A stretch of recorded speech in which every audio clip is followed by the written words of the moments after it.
Well, hello and welcome to another episode of More Perfect Marketing. My name is David Baer. My wife often notices that I have this uncanny ability to remember like what I ate, or more importantly, what wine we drank when we go out to dinner someplace. But I remember back in the late 90s, 98, 99, we went to a restaurant in New York City called Babo. And I know for a fact that I ate lamb agnolotti for dinner that night. You may be wondering, why do you remember such a ridiculously silly, obscure fact like that? And here's why. Because about 2 or 3 days after we dined at the restaurant, I got a handwritten thank you note from our server. Now, I can't for the life of me remember our server's name, but that doesn't matter because I do remember that I was treated like a person who was appreciated by a specific business. And I remember the business, and I remember the fact that our server mentioned the fact that I had enjoyed the lamb agnolotti in the message that they sent me. Now, I also don't remember ever giving them my home address. And I figured out later on, because I'm a crafty marketer who wants to know how these things work, that they actually purchased my address from American Express because that's how I paid. Now, this is a pretty cool thing that I think more businesses ought to be doing, but you kind of think about this and you go, well, that's not scalable. And that's probably a big investment. Why the heck would businesses, you know, waste their time doing that? Well, hopefully we'll dive into the psychology behind the relationship between businesses and those who they serve in our conversation today with my guest. So Scott Murray, who is joining me from Dallas. That's the one in Texas, not the other Dallases that he and I discovered exist elsewhere in the US, is indeed an expert in the space of consumer relationships with business and is on a mission to help more businesses be better at communicating with their customers as real human beings. Scott, welcome. Thank you so much. Pleasure to join you. So I don't know if that story resonated with you, but I saw you nodding as I was telling it. Yeah, well, I mean, the first thing I thought about is what my wife knows me for, and it's because I can usually remember movie lines. When somebody says something that sounds like something from a movie, I'll just finish the dialogue and says it'll remind me of this film or that film. But then as you move forward in the story, I thought about a similar story that Mark Schaefer talks about in Marketing Rebellion. And he talks about how loyalty is something that's becoming harder and harder to come by. People aren't always as quick to be loyal to a brand anymore. And he made his example of he travels all over the world, but doesn't have a specific loyalty to a hotel that he stays at, except one. And he has this one, and I believe it's one when he goes to, I think it's when he goes to teach at Rutgers, or it's a common place he goes to, and he talks about how he always stays at the same hotel. And it's because there's a lady behind the front counter who knows who he is and always goes out of her way to make him feel welcome and cares about, his stay. And on a particular day, he came back, he'd come back and he had a rough flight and it was rainy, so it was all wet and tired. And she immediately came from behind the counter and gave him a big hug and said, "Glad to see you." And then he went somewhere and came back. And when he came back, like you, only this time, not only he didn't find just a note, but he also found like a fruit basket and some wine and everything else to make his day better. And then she makes sure to give him a personalized goodbye when he leaves. And that not only was a big deal because Mark shared that story and that lady was promoted in her company, but it was the prime example of, okay, you think of all the things that people promote and sell and advertise about their hotels, but this is something that's a little more challenging to necessarily sell. You have to go and experience it. And that's why you remember that place. I love that story. It reminds me. So we work with marketers and marketing agencies who serve small business, and one of the things that we train them on is the topic that we're talking about today, which is really how to, what I call, programmatically over deliver in your business. And when we get to the point where we're talking about how we as individuals have been treated by businesses, where we have fond, memorable, experiences with them, we could go on for hours with the stories that people share about the positive, recollection of, boy, I wasn't expecting this, and this business did such a great job. And yet there are so many businesses who are not incorporating this approach into their own businesses. And as a result, I believe, and I bet you do too, knowing what you do, are really missing out on a lot of opportunity. Yeah, in fact, there are businesses that will continue old-fashioned practices that aren't as effective as maybe they were 20 years ago, that are still being used, or there might even be some, bad practices there that I've actually seen. But So sometimes, I'm sort of curious, when you say old fashioned or bad practices, without maybe naming names, if you yeah. can sort of give us an idea of some of the things that you've observed that maybe shouldn't be, practiced anymore.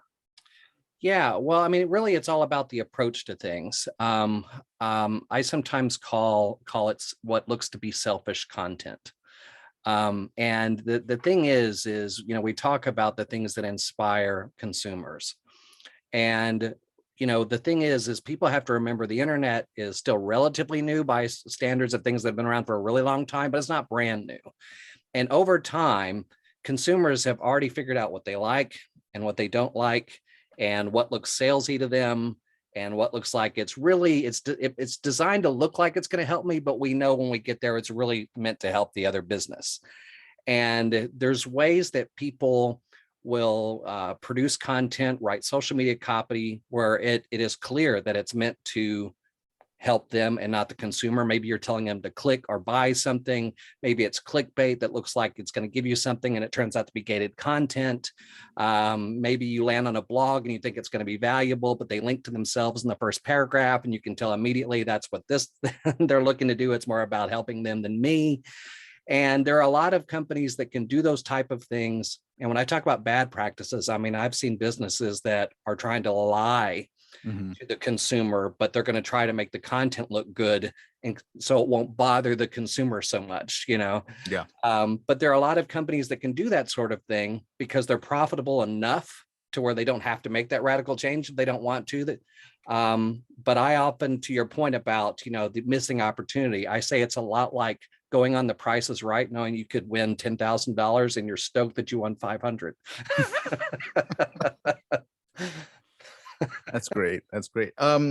So I guess I interrupted you because you were sort of talking about the state of things, and I wanted to give you an opportunity to finish that thought. So, obviously businesses are doing things in a way that maybe they used to without making changes, but where do you see either things trending or opportunity to address that, or sort of where were you going with that thought? I think anymore, it's really important to be transparent. Back in the day, you might have thought sharing things like how much something costs on your website, or things that you think the competition might see, are actually things that your consumers might be searching. Mhm. Sometimes people think, well, we can't share what we are, what something costs because it's more than our competitor, and then that's going to make us look bad. When in actuality, consumers are going to appreciate the fact that they at least found that answer from you. And if it is a little more expensive, then just explain why. And I think really there's an element of that. And then there's an element of really getting to know your customer, your target audience. And sometimes what that requires is that the marketing department, for example, isn't siloed from the sales department. They're actually talking to one another, because sometimes sales can tell you what people are actually thinking out there. Mhm. I worked with a company at one point in time where they were siloed. And this was a company that spent a lot of money on messaging and a concept that they put a bunch of time and money and effort into all over the place. And then after all that work, I went and actually talked to the sales department. The sales was like, yeah, well, on our end, people aren't talking about this. They don't care about this. They want to know, how much does it cost? Mhm. They want to know, do I have to buy everything, or can I customize it for my business? And can I get these sort of things out of your product? So I think getting to know your customer and their needs and being able to find ways to not only address that through content, but address it in a way that doesn't look cut and paste and automated and looks more like we are sharing this and producing this because we know this is what you need. And we're here to help you address the problem that you have as a guide, not as the hero of the story, but as the guide to help you win the day. And there's a way to do that from a messaging standpoint where the listener or the viewer or the consumer is disarmed with all those things where they're thinking, oh, this company might be in it for themselves, and start to think, okay, well, the way I'm reading this actually looks like this company can help me out a lot. And it might mean that you have to develop messages and content with them over time. It's not always going to be that instant thing, but that's the kind of thing that consumers are looking for today. And you really have to go at it from a consumer service or customer service angle with everything you're doing anymore, and figure out how you want to message that on kind of a human way and less of a corporate / marketing way. Yeah. I want to circle back to the comment you made about as a guide, not as the hero, because I think you're referencing something you and I both know, very well, but maybe our listeners need a little bit more of a glimpse into it. And I think there's two references that we might make here. One is this concept of the hero's journey, which I think is where a lot of this language is based. And the second is a fabulous book that I hope you've read, and if you haven't, I recommend to you, but also to our listeners, which is Building a Story Brand, that Donald Miller wrote, where he talks very much about this concept and implementing it in business as well. But can you sort of explain a little bit more about the theory behind the guide versus the hero?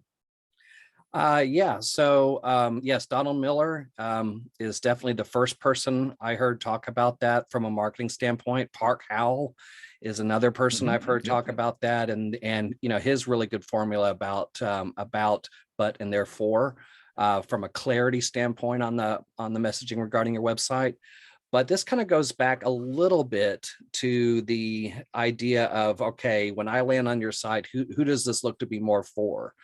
And in the case of the story that you're telling or the narrative you're giving, like on your website, which is really where a lot of Donald Miller's content talks about, it's positioning that we're not the hero of the story. It's not like you don't know what you're doing and you need us to fix your problems and be Superman and save the day.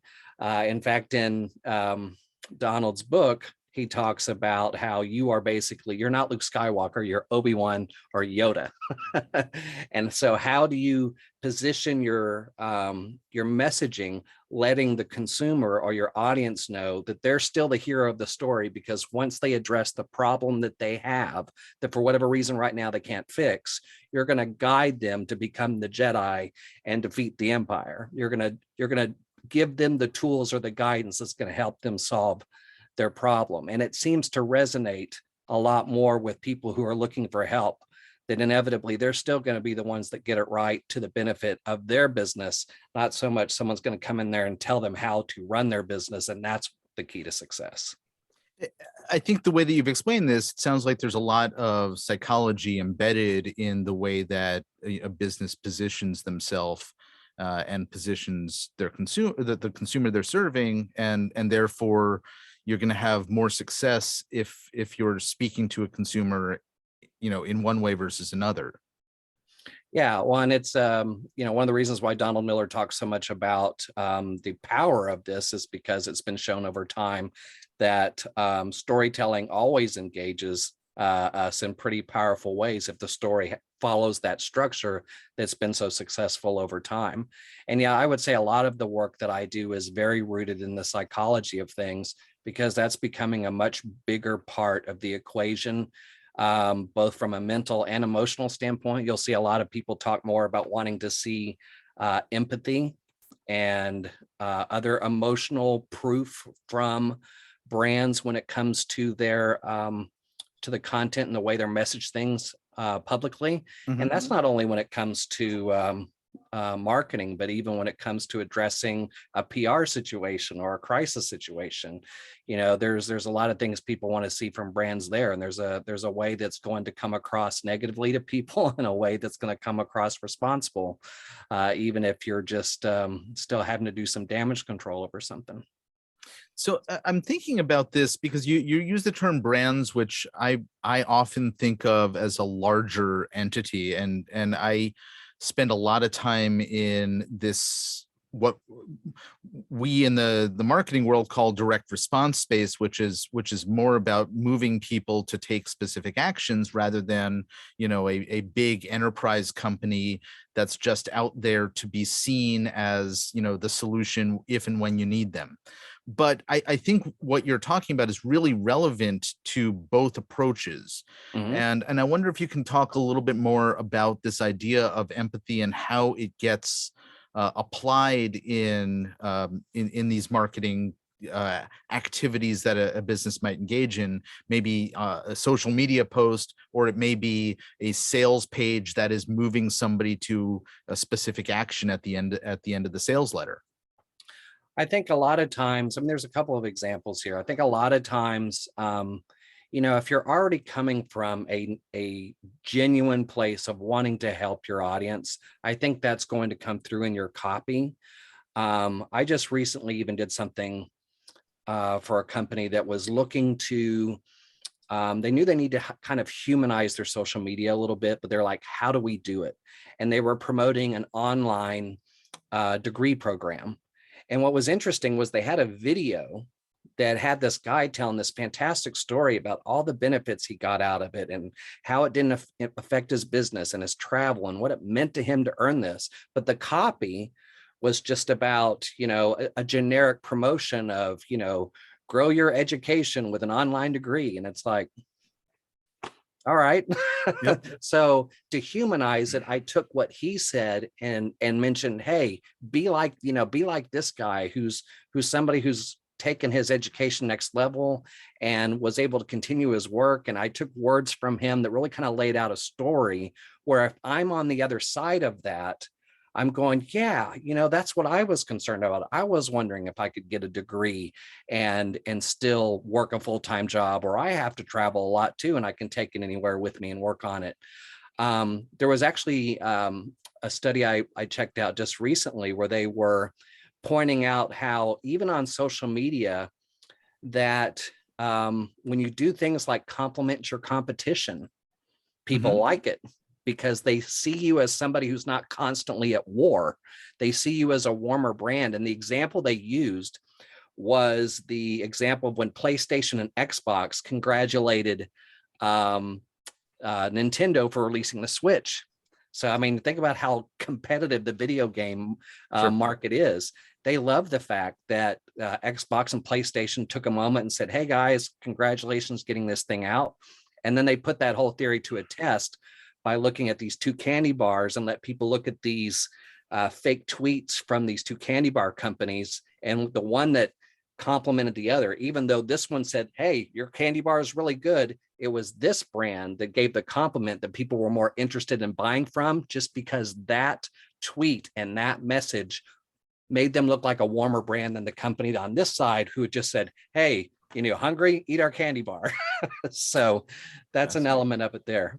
Yeah, that's fascinating that, and counterintuitive, I might add, right? That what it reminds me of? It reminds me of the Miracle on 34th Street, Santa Claus telling everybody, well, we don't have it at Macy's, go to Gimbel's. Perfect. Yes. Yeah. I've used that analogy as well, because that is the classic example of conventional marketing wisdom versus what the consumer psychology really is. Because the idea was, Santa, you tell them where to buy the toys when they ask for something, and tell them where they get them at Macy's. And then Santa goes, oh, you don't want to get that here. It's much easier to get it here and cheaper. And they thought, oh my God, we're going to lose all this business. But then the consumer turns around and says, you know what? You took a moment there to say, it's the holiday season. You care about families. You care about what we're going through. It's not just about making money. So we are customers for life. And, I brought up the example earlier of how my wife hits me all the time for always thinking of movie references. This is going to date me a little bit, but there was that movie Mr. Mom with Mhm. Michael Keaton. And the thing that Terry Garr got that whole room of people, of executives that were trying to sell tuna, they were just coming up with how can we get people to buy tuna? And she was like, well, when was the last time any of you were in a supermarket? When was the last time any of you had to go in and actually pay for this under, with the economy the way it is? And they got him to do this thing where they said, you know what, we care about you, so we're going to lower the price on our tuna. And that's because we are much interested in you and your family versus the product. And apparently it was a success in that movie too. Yeah. And now we're going to start down the movie path, which is probably not a very good idea. But I'm thinking about that Dudley Moore film where he played the advertising executive, and changed everything to like total truth in advertising. Right. And then suddenly people were patronizing these businesses that were doing outlandishly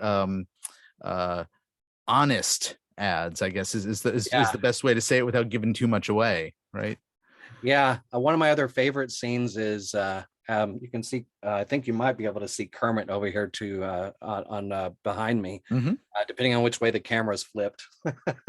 um, I think he's on this side or over here. So um, there was a moment in The Muppets Take Manhattan when Kermit has amnesia and he goes into an ad agency and they're trying to come up with a way to pitch their Ocean Breeze soap ad, and they'd come up with something as blatant as Ocean Breeze soap for people who don't want to stink. And then there was another one that said Ocean Breeze soap, it's just like going on an ocean cruise, only there's no boat and you don't actually go anywhere. And that's being overly creative, and we've all seen that Yeah. too. And Kermit was like, well, how about Ocean Breeze soap will get you clean? And they're like, wait a minute, just say what the product does. And it was this big epiphany, and they had all kinds of success after that. So yeah. I spend a lot of time reading old ads and looking at like the David Ogilvy Rolls Royce ads, or um, the Schlitz beer ads, talking about stuff that's super super specific and standing apart from the competition simply by talking about things that competitors are not talking about, even if Exactly. it's a super obvious thing like our soap will get you clean. It can indeed be highly effective, and there is that going back to the basics that a lot of businesses forget they could do. Yeah, it kind of makes you think of some of the examples you've even heard Donald Miller talk about. I want to was trying to remember the example he gave of the painter. And he was talking about how it was at a session he was at, and he landed he allowed the guy allowed him to put his website up in front of everybody at the session. And it was they paint, and it said it looked like an Italian restaurant when he opened up, and it had all this creative stuff. And then Donald Miller turned around and said, okay, what if this guy just had paints here, and it literally, the headline was something as simple as, we paint a lot of stuff. And everybody was like, yep, that would make sense to me, I'd be interested in that company. So because this guy really thought that the story brand wouldn't work for him because he had so many audiences and so many different things he painted for. And then Donald Miller was like, well, just tell people you paint a lot of stuff and not overcomplicate it. And sometimes it's almost like it doesn't feel work if it's almost too simple. And we hope that we're doing our jobs as marketers if we're putting a little more thought into it than that. But at the end of the day, when you think about how quickly consumers are making decisions and searching and clicking, and really a lot of times, if we just look at our own behavior, that really makes a world of difference. And marketers, we have a tendency to forget we're also consumers. We forget that when we're online, we don't want people, constantly trying to sell us and do these things either. And then we go to work and create something that we ourselves would not engage with.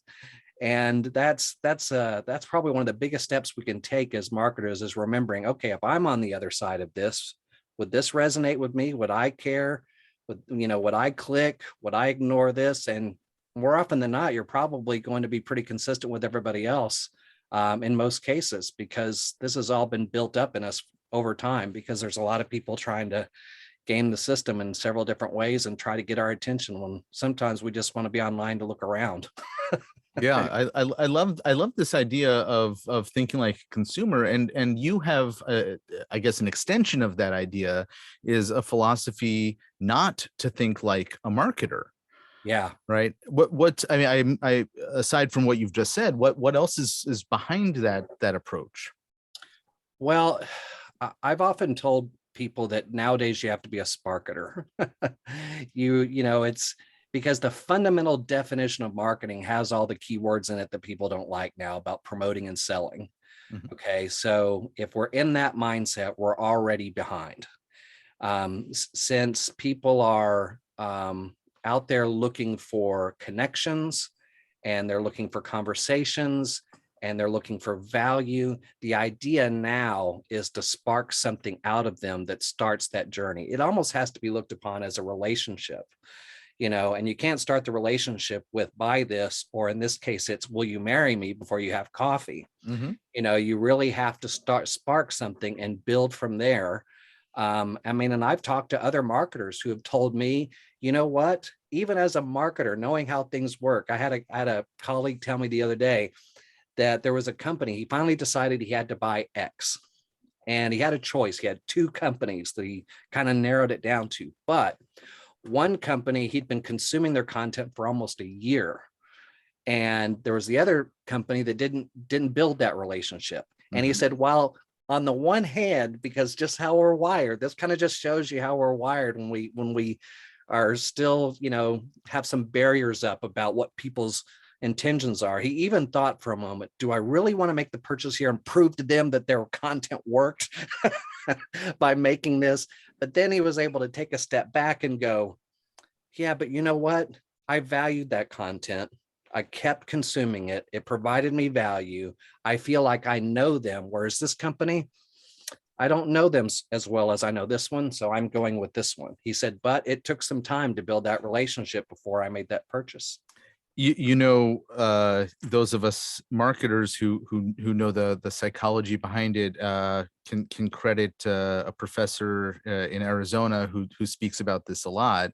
I heard reciprocity as soon as you were telling that story, which is that Mm. the business that provided that content earned the sale because they Absolutely. had given so much to this friend of yours before the buying decision was actually made. But that there was probably subconsciously perhaps uh, it was an obligatory reciprocal action Yeah. because he had gotten so much value from what they had taught him about whatever the product or the challenge that he was trying to overcome or whatever. And he said, you guys have been good to me, I'll be good to you by giving you the sale. Yeah. It reminds me about some of the early philosophies I learned just as I started to get into the digital marketing side of things, which was probably around 2011, 2012. And one of the first things I remember hearing, even back then, they were already starting to figure out, the insiders were already starting to figure out, that we had to start providing value in order to generate interest in a purchase. And the way they framed it, I don't remember who it was that said it this way, but it's always made sense, is if you provide a lot of good value and good content to people for free, then they start wondering, well, if I get something this good for free, imagine what if I pay for something. And before I sought out a second degree, I was taking a certification, digital marketing, social media certification course that Northwestern University was putting on through Coursera.